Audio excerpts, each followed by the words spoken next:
దళిత కుటుంబాలను వృద్ధిలోకి తీసుకురావడానికి దళిత సంఘర్షణ సమితి ప్రయత్నిస్తుందని విద్య, ఉపాధి, వైద్యం, రాజకీయ అవకాశాలను దళిత జాతి కలిసికట్టుగా సాధించుకోవాలని దళిత సంఘర్షణ సమితి వ్యవస్థాపక అధ్యక్షులు కొత్తపల్లి శంకర్ అన్నారు. గురువారం తిరుపతి ప్రెస్ క్లబ్లో జరిగిన మీడియా సమావేశంలో ఆయన మాట్లాడారు. శంకర్ మాట్లాడుతూ స్వాతంత్ర్యం వచ్చి 75 సంవత్సరాలైనా అంబేద్కర్ సాధించి పెట్టిన రిజర్వేషన్ ఫలాలు దళితులకు పూర్తి స్థాయిలో అందడం లేదని, ప్రభుత్వాలు కమిటీలు వేసి దళితులకు చెందేలాగా చర్యలు తీసుకోవాలని కోరారు. భూమి లేని పేద దళితులు చాలా మంది ఉన్నారని, ఒక్కొక్కరికి 2 ఎకరాల చొప్పున ప్రభుత్వం కేటాయించాలని డిమాండ్ చేశారు. ఈ సమావేశంలో Kothapalli Shankar, N Naveen, P Shravan Kumar, B Kattaiah, C Santosh, P Venkatesh, C Satish, S Vicky, S Mani, J Dinakaran, D Thomas, Dalitha Sangharshana Samithi నాయకులు పాల్గొన్నారు.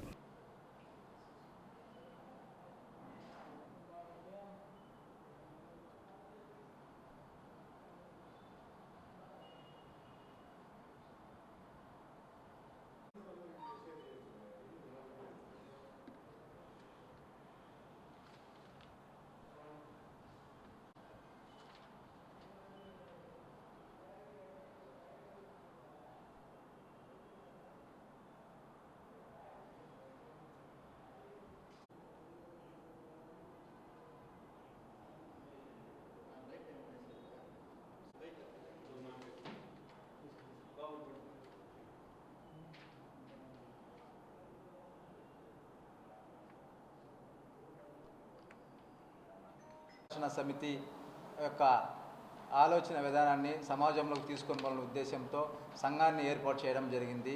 ఈ సంఘం యొక్క ఉద్దేశాన్ని పూర్తిగా ఏప్రిల్ 25వ తేదీన మేము సిపిఎం ఆఫీసులో సమావేశము ఏర్పాటు చేయడం జరిగింది.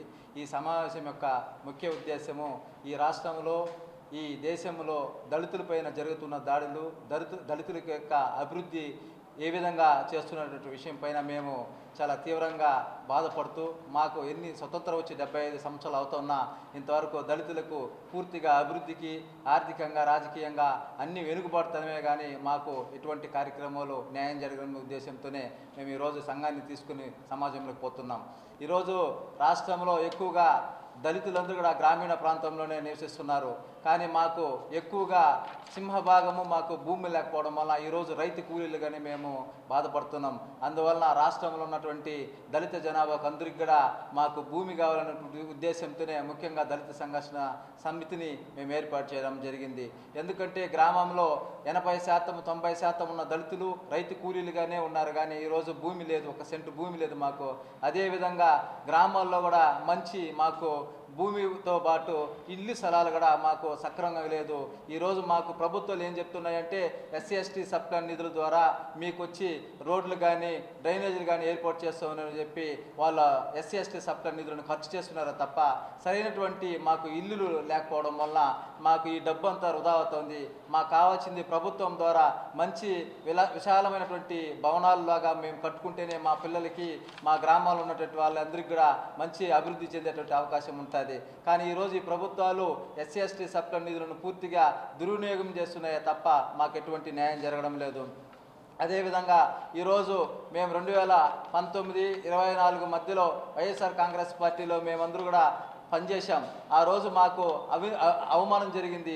ఆ రోజు మమ్మల్ని దళితులు ఎటువంటి అభివృద్ధి చేయలేదనే ఉద్దేశంతోనే మేము కష్టపడి ఈరోజు మేము కూటమి ప్రభుత్వానికి మేము ఓట్లేసి అధికారంలోకి వచ్చిన తర్వాత ఇప్పుడు 2 సంవత్సరాలు అవుతున్నా ఇంతవరకు SC/ST బ్యాక్లాగ్ పోస్టులను భర్తీ చేయలేదు.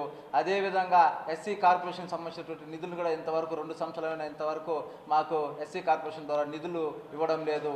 దీని అన్నిటిపైన మేము ప్రభుత్వాలపైన మేము పోరాటాలు చేసి మాకు రావాల్సినటువంటి వనరులపైన మేము తీసుకొని రావాలనే ఉద్దేశంతోనే ఈ దళిత సంఘర్షణ సమితిని ఏర్పాటు చేయడం జరిగింది.